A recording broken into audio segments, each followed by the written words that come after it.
사랑하는 성도님들, 한번 눈을 감고 앞이 보이지 않는 상태로 동네의 뒷산을 오른다 상상해 볼까요? 눈을 감고 산을 오른다. 채 10걸음 떼기도 어려울 것 같습니다. 헌데 동네 뒷산 수준이 아니라 눈을 감고 에베레스트에 오른다고 생각합시다. 불가능한 일이죠. 헌데 이것을 해낸 인물이 있습니다. 바로 에릭 와이헨마이어라는 사람인데요. 그는 13살이 되었을 때 심각한 망막염으로 완전히 앞을 볼 수 없는 시각장애인이 되었습니다. 앞을 볼 수 없다니 좌절과 절망이 그를 덮쳤죠. 그럼에도 그는 포기하지 않습니다. 등산을 좋아했던 에릭 와이헨마이어는 시력을 잃었음에도 아버지와 함께 하이킹을 계속합니다. 울퉁불퉁한 돌들과 험한 산길로 인해 수없이 넘어졌고 때로는 앞을 볼 수 없는 자신의 삶을 한탄하며 좌절을 경험하지만 그럼에도 그는 포기하지 않았습니다. 에릭이 16살이 되던 해 그는 에베레스트를 정복하겠다는 원대한 목표를 세웁니다. 에베레스트가 어떤 산입니까? 건강한 사람도 등반하기 어려운 험한 산이지요. 많은 사람들이 산에 오르다 목숨을 잃었던 무서운 산입니다. 제가 예전에 파주에 있을 때 저희 뒷산 이름이 봉서산인데요. 제가 봉서산 멧돼지로 이름을 좀 날렸었지만 에베레스트에 오르는 것은 저에게도 또한 불가능한 일인 것 같아요. 주변의 사람들이 그를 말렸고 많은 이들이 그를 비웃었어요. 허나 에릭은 에베레스트에 오르겠다는 이 한 가지 목표, 이것을 결코 포기하지 않았고 계속 인내로 훈련합니다. 그 과정이 얼마나 힘들었을지 상상이 안 됩니다. 결국 2001년 5월 25일 에릭 와이헨마이어는 에베레스트 정상에 오른 최초의 시각장애인이 되었습니다. 여기서 더 나아가 그는 에베레스트를 포함한 세계 7대륙 최고봉을 모두 등반한 최초의 시각장애인이 되었어요. 정말 놀랍죠. 앞을 볼 수 없는 그가 어떻게 산에 올랐을까요?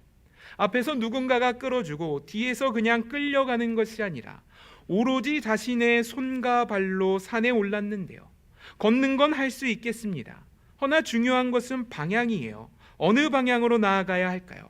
놀랍게도 등반의 방향은 종소리를 듣고 정하는 것이었어요. 앞에 가는 셀파, 즉 함께 산에 오르는 가이드가 배낭에 종을 달고 앞서가면서 종소리를 내면 에릭은 뒤따라오며 그 소리를 듣고 방향을 잡았습니다. 가파른 경사를 오를 때는 두 손을 바닥에 짚어 한 발짝 한 발짝 기어 올라갔다고 합니다. 어느 인터뷰에서 그가 말하길 걸어서 올라간 시간보다 기어서 올라간 시간이 더 많았다고 합니다. 에릭은 여러 번 얼음 구덩이 크레바스에 빠져 목숨을 잃을 뻔도 하였었지요. 그러나 이 모든 것을 극복하고 끝내는 에베레스트를 정복하게 된 것입니다. 사랑하는 성도님들, 진정 사모하는 것을 향한 열정, 이것이 얼마나 대단한지 아십니까? 앞을 보지 않고도 에베레스트에 올랐습니다. 정말 원하는 것을 향해 나아갈 때 우리는 그 과정에 만나는 장애물들을 쉽게 넘을 수 있게 됩니다. 그렇죠. 원하는 것을 할 때 어떻습니까? 시간이 없다 말하지 않고 힘들다 핑계하지 않습니다. 다른 사람의 시선과 말도 개의치 않고 그저 앞을 향해 달려갑니다. 저를 보니 그렇더라고요. 제가 짐에 가서 운동할 때는 무거운 무게를 들고 싶어요. 무거우면 무거울수록 기분이 더 좋습니다. 100kg, 200kg 무거우면 무거울수록 기분이 더욱 좋아집니다. 헌데 집에서는 어떠할까요? 저희가 매주 화요일 쓰레기를 버리는데요. 쓰레기 버리러 나갈 때 왜 이렇게 봉투가 무거운지요? 200kg 짐에 가서 어깨에 짊어지고 스쿼트도 하는데 쓰레기 버리러 나갈 때는 고작 몇 킬로 되지 않는 그 봉투를 짊어진 것이 꼭 세상을 짊어진 느낌이었어요. 공감하시죠? 내가 원하는 것을 할 때와 원하지 않는 것을 할 때의 차이는 굉장합니다. 그렇다면 주님을 향한 우리의 마음을 돌아봅시다. 우리는 주님을 갈망하며 살아갑니까? 주님을 만남에 있어 그 과정에 만나게 되는 어려움과 장애물들을 우리는 어떻게 극복하고 있었습니까? 다시 한번 질문합니다. 우리는 주님을 사모하는 마음으로 열망합니까? 사랑하는 성도님들, 오늘 본문에는 한 명의 인물이 등장합니다. 우리가 잘 아는 삭개오죠. 본문 2절은 삭개오에 대한 설명을 더해줍니다. 본문 2절을 한번 볼까요? 삭개오라 이름하는 자가 있으니 세리장이요 또한 부자라. 성경이 어떻게 설명하죠? 세리장이요 부자라고 말씀합니다. 삭개오는 여리고의 세리장이었어요. 여리고는 메마른 사막 지역인 주변과 다르게 유독 샘이 많은 도시였어요. 게다가 날씨 또한 온화하고 좋았습니다. 날씨가 좋고 샘이 많다는 것은 사람이 살기 좋다는 도시였지요. 이에 헤롯은 이곳에 화려한 궁전을 지어 살았습니다. 즉 여리고는 왕이 머물던 부유하고 번성한 도시였어요. 그런데 이러한 큰 도시의 세리장, 즉 국세청장이 삭개오였다는 것이죠. 그러니 부자인 것이 당연합니다. 당시의 세리들은 허가받은 도둑들이라 불렸습니다. 정해진 세율이 없다 보니까요, 세리들이 자기들 멋대로 세율을 정했어요. 20%, 30%, 내 마음에 오른 대로 어떤 사람한테는 80% 걸었습니다. 이렇게 거둔 막대한 세금 중에서 일부만 로마에 바치고 나머지 것들은 다 자신들이 가졌어요. 완전 도둑이죠. 그러다 보니 성경 곳곳에서 세리와 죄인, 세리와 창기들을 동일시하고 있는 것을 보게 됩니다. 그런데 본문의 삭개오는 이 세리들 중에서도 우두머리 세리장이었죠. 치열한 경쟁 사회에서 가장 높은 자리에 오른 겁니다. 여기까지 보았을 때 삭개오는 어떤 사람이었을 것 같습니까? 자신이 목표한 바를 끝까지 이루는 사람, 목표한 것을 이루기 위해서라면 그 어떤 장애물도 개의치 않는 사람, 돈을 벌기 위해서라면 사람들의 손가락질과 수군거림을 결코 개의치 않는 사람, 어느 목사님의 표현을 빌려 쓰자면 인생의 경주를 잘 달리는 사람처럼 보여집니다. 헌데 여기서 주목할 점은 세상을 향해 달리던 삭개오가 이제 그 방향을 틀어 주님을 향해 달리기 시작했다는 것이죠.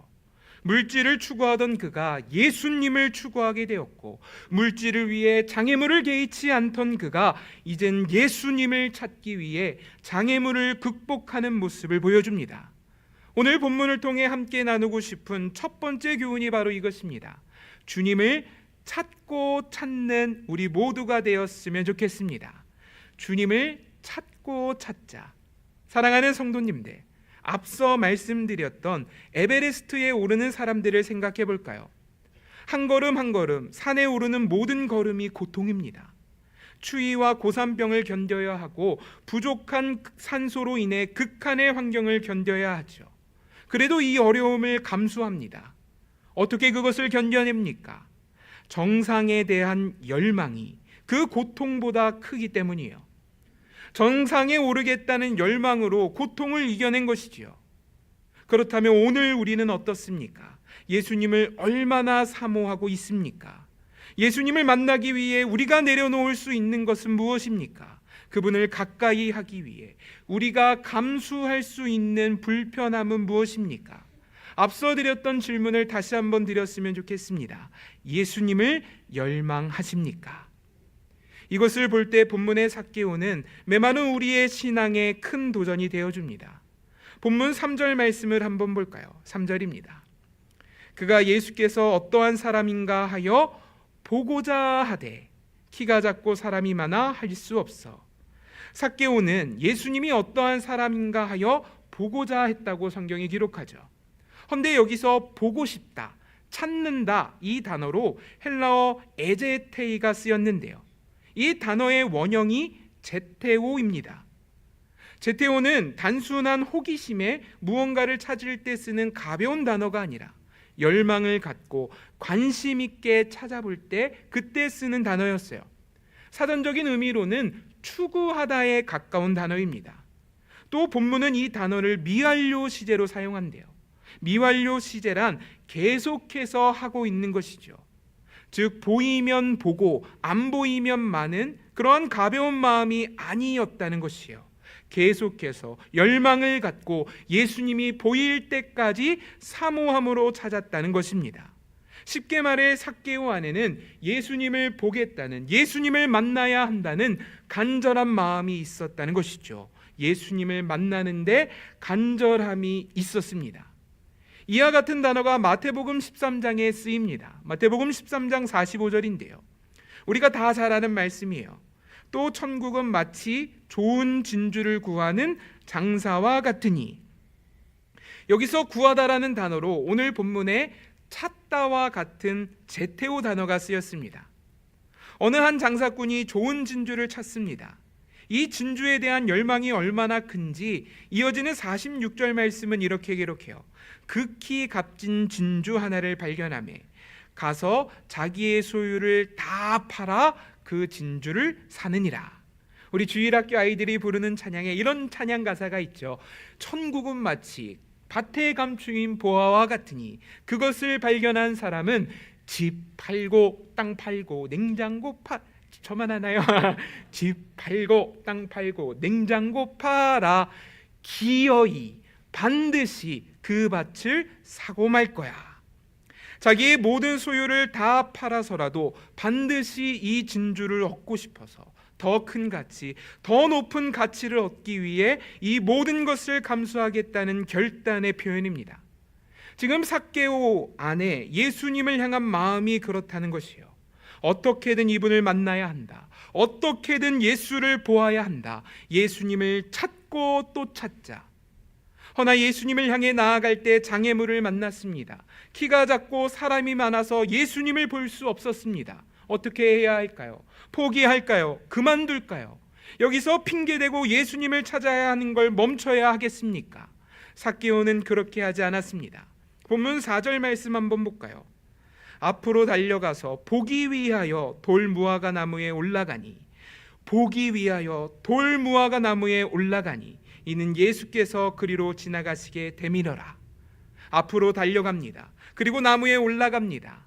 세리장이 될 정도면요, 나이가 40에서 50 정도 될 것인데 부자라 하였으니 사회적 신분과 체면도 있었을 텐데 그는 예수님을 만나기 위해서 이 모든 것을 헌신짝처럼 벗어던지고 나무에 올랐습니다. 사람들의 비웃음과 조롱이 있었을지 모르겠어요. 삭개오는 세리장이었으니 사람들로부터 정죄받던 인물이지요. 나를 싫어하는 사람들의 살벌한 눈빛이 그곳에 가득할 텐데 그 무리 속을 파고들어 우스꽝스러운 모습으로 나무에 올라서라도 예수님을 만나야겠다는 것입니다. 키가 작았죠. 사람들이 그분을 찾는 길을 가로막고 있었죠.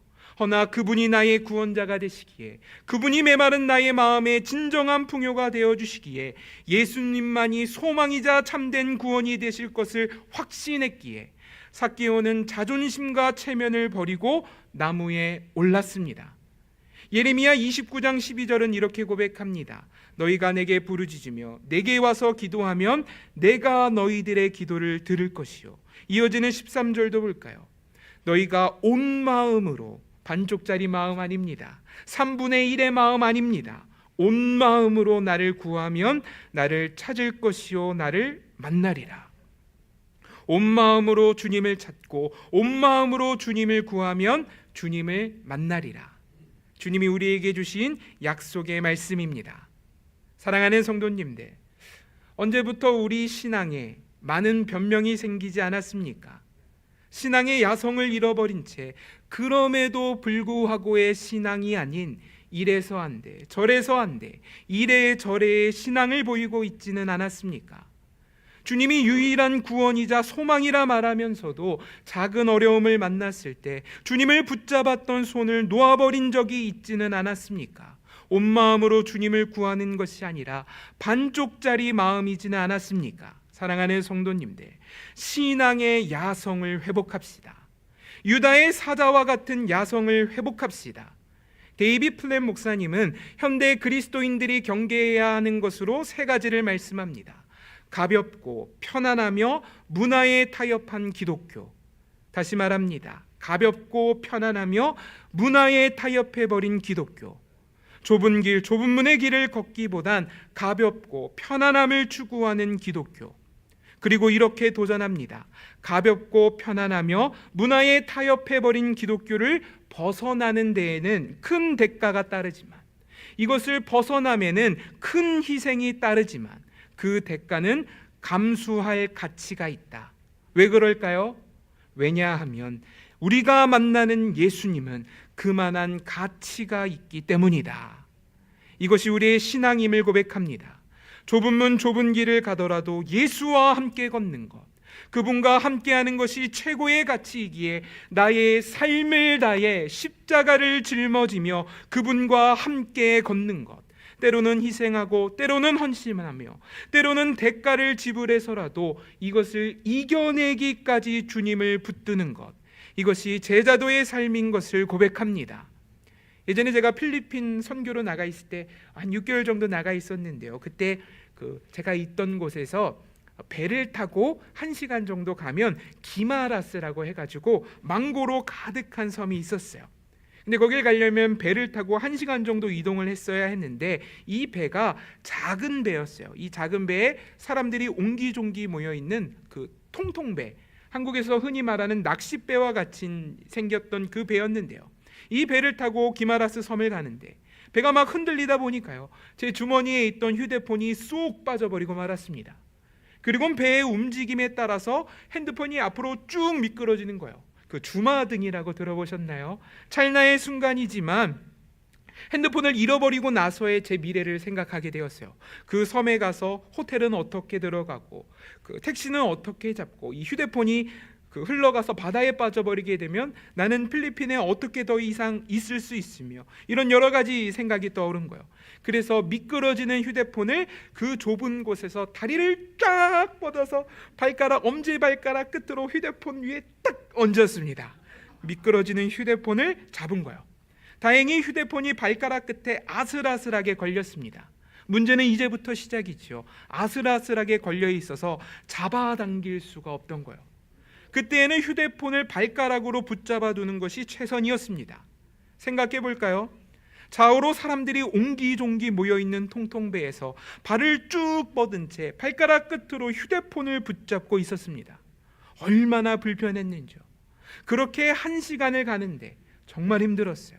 다리에 막 쥐가 나고요, 땀이 나고 온몸이 막 오징어처럼 뒤틀리는 느낌이었어요. 그래도 놓을 수가 없었습니다. 휴대폰이 너무 중요해서 바다에 빠지게 되면 정말 끝장인 거죠. 그러다 보니 발가락 끝에 걸려있는 이 휴대폰을 아무리 불편하고 힘들고 어려워도 결코 놓지 않았습니다. 사랑하는 성도님들, 휴대폰도 이러할진데 우리 신앙의 가치들은 어떠합니까? 결코 포기하거나 결코 놓을 수가 없는 겁니다. 아무리 어렵고 힘들어도 이것이 생명이기에 결코 포기할 수 없는 겁니다.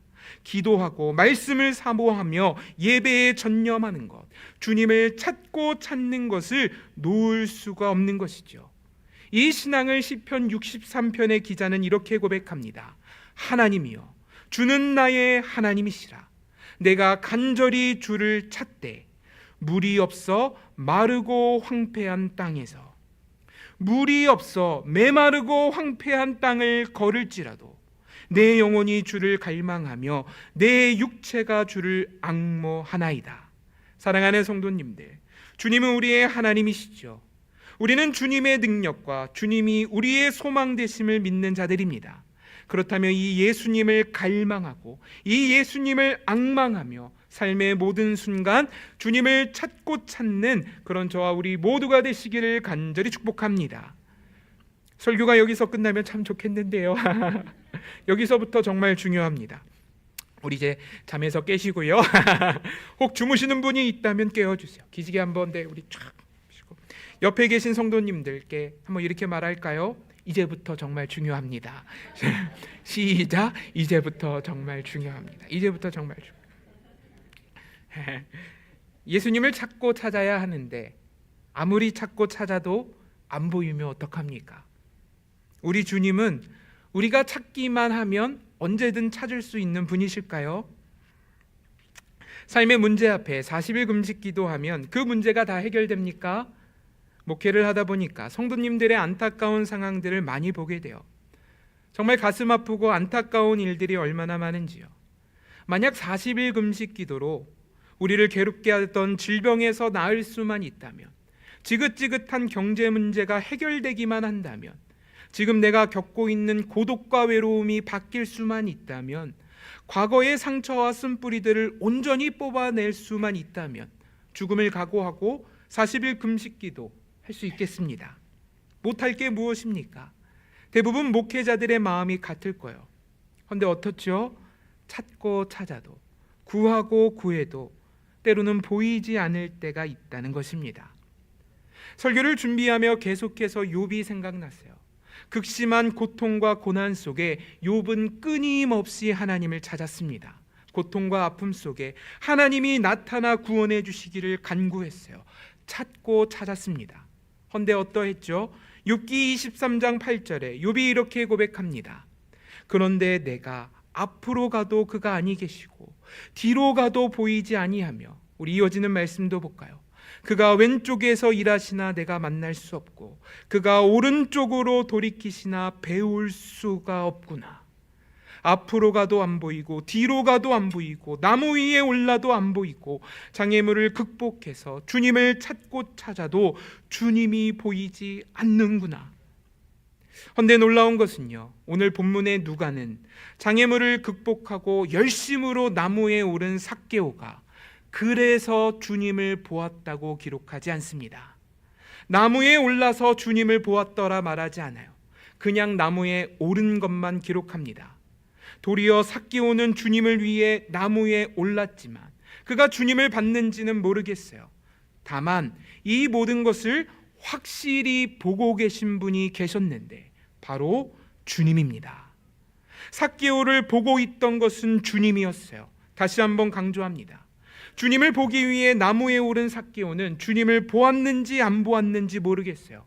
허나 본문이 기록하는 분명한 사실은 삭개오는 주님을 보지 못했을지라도 모든 순간 모든 상황 주님은 삭개오를 분명 보고 있었다는 것입니다. 4절과 5절을 이어서 한번 볼까요? 앞으로 달려가서 보기 위하여 돌무화과 나무에 올라가니 이는 예수께서 그리로 지나가시게 됨이어라. 삭개오가 보았다고 기록하지 않습니다. 이어지는 말씀을 보면 예수께서 그곳에 이르사 삭개오가 있는 곳으로 다가오사 찾아오사 그를 쳐다보시고 삭개오를 보시고 삭개오를 분명 보시고 이르시되 삭개오야 속히 내려오라. 내가 오늘 너의 집에 유하여야겠다 하시니. 삭개오가 주님을 보았는지는 기록하지 않습니다. 다만 주님은 삭개오를 분명히 보고 계셨습니다. 맞습니다. 찾고 찾아도 보이지 않을 때가 있습니다. 응답이 늦어질 때가 있습니다. 왼쪽으로 가도 안 보이고 오른쪽으로 가도 주님이 안 보이는 거예요. 나무 위에 올라봤지만 주님이 보이지 않습니다. 허나 그때 우리의 마음을 믿음의 지경으로 나아가 기억합시다. 나는 주님을 보지 못할지라도 여전히 주님은 분명 나를 보고 계신다. 고통 속에 아파했던 나의 모습, 주님을 찾기 위해 발버둥 쳤던 나의 모습, 때로는 연약해서 주님을 찾을 수조차 없이 무력해져 있던 나의 모습, 이 모든 것을 보고 계신 주님이 우리를 찾아오사 사랑의 음성으로 우리를 부르십니다. 삭개오야 내려오라. 삭개오야 이러오라. 사실 누가복음 19장은 주님을 찾는 삭개오의 이야기가 아닌 삭개오를 찾아가시는 주님의 이야기죠. 우리가 함께 나눌 두 번째 교훈이 바로 이것입니다. 주님이 나를 찾고 찾으십니다. 본문 1절 말씀을 보면 문장이 조금 어색한 것을 보게 돼요. 본문 1절 한번 볼까요? 예수께서 여리고로 들어가 지나가시더라. 그냥 지나가시더라 하지 않고 들어가 지나가신다 말씀합니다. 당시 예수님의 목적지는 예루살렘이었어요. 예루살렘으로 향해 나아갈 때 여러 가지 길이 있었습니다. 이 중 여리고를 지나야 하는 것은 높은 언덕을 올라가야 하는 길이기 때문에 많은 사람들이 피하려고만 했던 길이었어요. 허나 사람들이 피했던 그 길을 예수님은 택하셨고, 본문의 예수님은 그저 여리고를 지나가신 것이 아니라 들어가 지나셨다고 말씀합니다. 목적지가 예루살렘이니 여리고는 그냥 지나가면 되지 않으십니까? 그러나 주님은 삭개오가 있던 여리고를 그냥 지나치지 않으십니다. 그곳에 예수님이 찾고 찾으시는 삭개오가 있었기에 주님은 그곳을 들어가 지나셨다는 것이죠. 주님이 삭개오를 찾기 위해 여리고에 가신 겁니다. 마치 정오에 뜨거운 태양이 내리쬐는 죽뜨거운 죽음의 사막길을 걷고 걸어서 끝내 사마리아 여인을 찾으셨던 예수님이 본문의 삭개오를 향해 찾아가신 겁니다. 이번에 캄보디아에 갔을 때요, 어느 교회에 가서 사역을 감당하는데 남자아이 꼬맹이 하나가 있었는데, 우리 흔히 까까머리라고 하죠. 머리 이렇게 딱 밀린, 아주 거기 있는 아이들 중에 요만하진 않았어요. 하지만 요만하게 느껴지네요. 가장 작은 요만한 아이가 있었는데요, 그 친구가 말썽을 너무 부리는 거예요. 옆에 막 누나들을 때리고, 워십해야 되는데 워십도 안 하고, 팔찌 만들어야 되는데 팔찌도 만들지 않고, 막 이렇게 말썽쟁이, 얼굴에도 막 개구쟁이 같이 말썽이 막 얼굴에 나 말썽쟁이 이렇게 써 있는 아이 같았어요. 그래서 그 아이들을 이제 다른 친구들과 떨어뜨려 놓고 우리가 따로 케어할 정도로 그 아이가 이렇게 말썽을 계속 부리고 있었는데, 그 현지 교회 목사님이 저에게 와서 말씀하십니다. 이 친구가 이틀 전에 엄마를 잃었습니다. 참 어린아이였는데 마음이 많이 아팠습니다. 예수님의 긍휼이 마음에 샘솟는 것 같았습니다. 그래서 사역이 끝나고 마지막으로 아이들을 모아놓고 우리가 하이파이브 터널을 만들어서, 그 아이가 목사님 데리고 올 테니까 이 아이가 이 터널을 지나갈 때 너희들이 할 수 있는 최고의 환호와 최고의 함성과 최고의 격려로 이 아이를 사랑해 줬으면 좋겠다. 그래서 하이파이브 터널을 만들어 놓고요, 이 아이 말썽쟁이, 얼굴에 막 불만이 가득했어요. 손을 잡고 끌고 와서 그 터널을 지나게 했습니다. 터널을 지날 때마다 형들이, 멋있는 누나들이 아이에게 하이파이브를 해주고 힘내라고 격려해주고 등을 쳐주고 들었다 내렸다가 할 수 있는 모든 것을 다해 이 아이를 찾아갔고 사랑했고 격려했습니다. 터널을 지나고 난 뒤 아이의 얼굴이 어떻게 됐을까요? 천사의 얼굴로 바뀌어 있었어요. 천사의 얼굴로 바뀌어 있었어요. 그리고 마지막에 서 있던 남자아이를 붙잡고 그 아이를 와락 껴안아 주었습니다.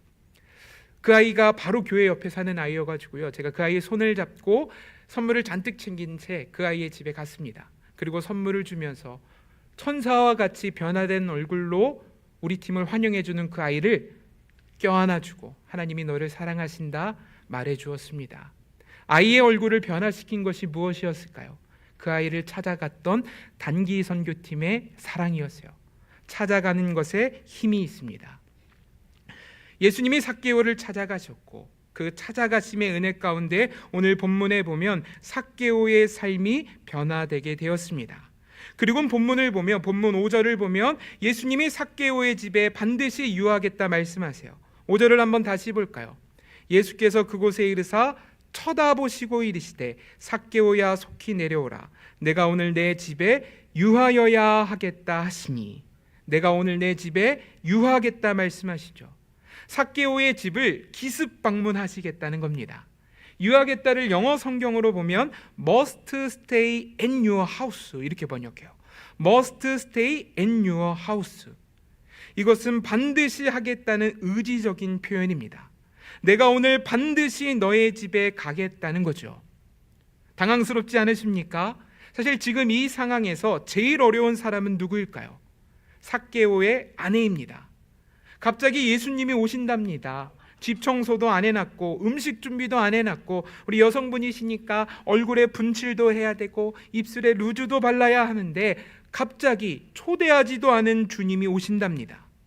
사실 그렇죠. 삭개오가 주님을 초청했나요? 기대했던 만남인가요?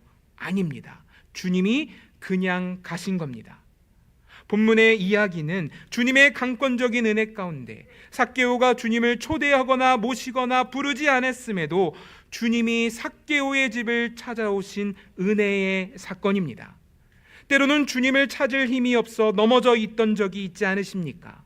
성경의 엘리야처럼 번아웃이 와버려서 그저 절망에 주저앉아 차라리 이 삶이 끝나기를 바랐던 깊은 어둠을 경험해 본 적이 있으신지요? 주님을 찾아야 하는 건 알겠는데 때로는 주님을 찾을 힘조차 없어 낙심해 있던 적이 있지는 않으십니까? 사랑하는 성도님들, 선하신 우리 주님은요, 내가 주님을 붙잡았던 손을 잠시 놓쳐버렸던 그 순간에도 주님은 결코 우리를 놓지 않으십니다. 강권적인 은혜로 우리를 붙드십니다. 강권적인 은혜로 우리와 함께합니다. 주님이 우리를 붙드실 때 내가 너를 붙잡을까 말까 묻지 않으십니다. 강권적인 은혜로 삭개오의 집을 찾아가셨듯 우리의 삶에 찾아오사 우리를 붙드십니다. 그러므로 우리의 영혼은 모든 순간 안전합니다.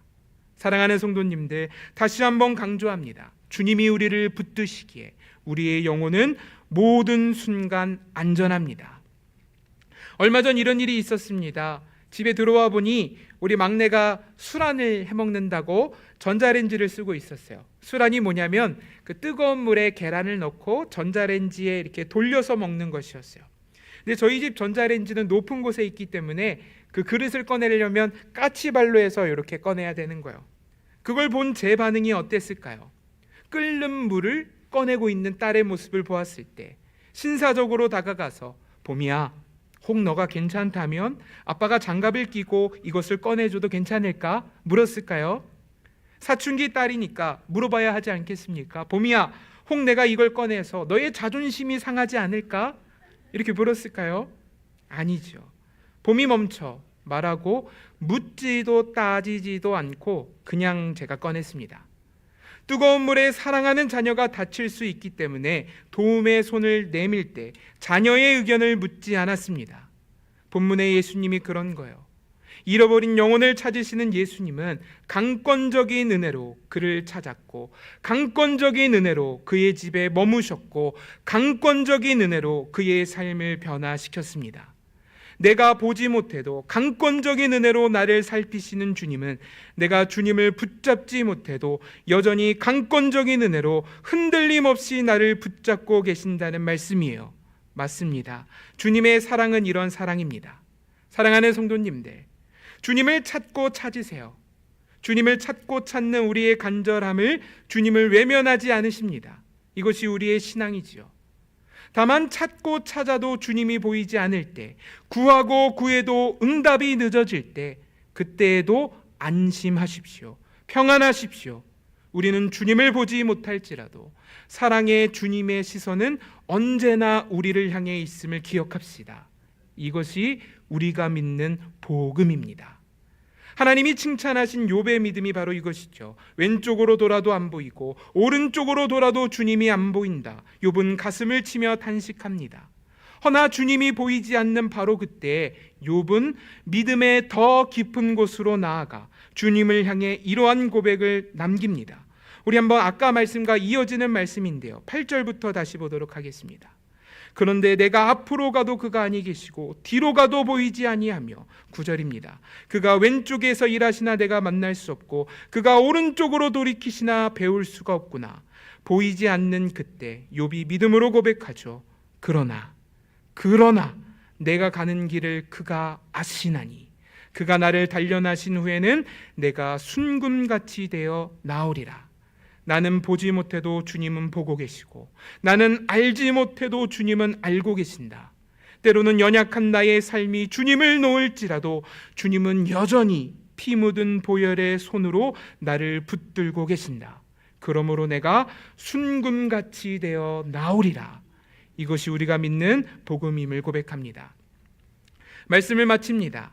삭개오가 주님을 찾을 때 사용했던 단어 에제테오, 간절히 찾는다는 이 단어가 본문 10절에 또다시 사용돼요.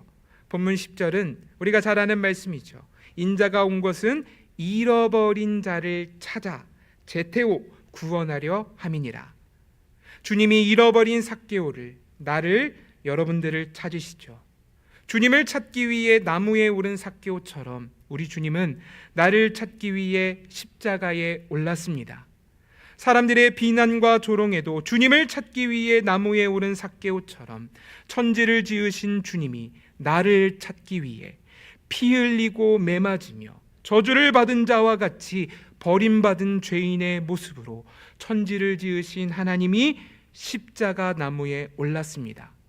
그리고 오늘 십자가 나무에 오르신 우리 주님이 나와 우리를 찾으셨고 피 흘리신 그 손을 우리에게 내미십니다. 윤경아 이리 오라. 내가 너와 함께하며 위로가 되어주고 윤경아 이리 오라. 내가 너와 함께하며 능력이 되어주고 윤경아 이리 오라. 내가 너와 함께하며 위로와 소망이 되어줄게. 나를 찾으시는 이 사랑이 우리 안에 확증될 때 오늘 삭개오의 삶이 변화된 것처럼 우리의 삶 또한 함께하시는 주님으로 말미암아 변화될 것을 믿음으로 고백합니다. 우리 시간 함께 기도하며 나아갑시다.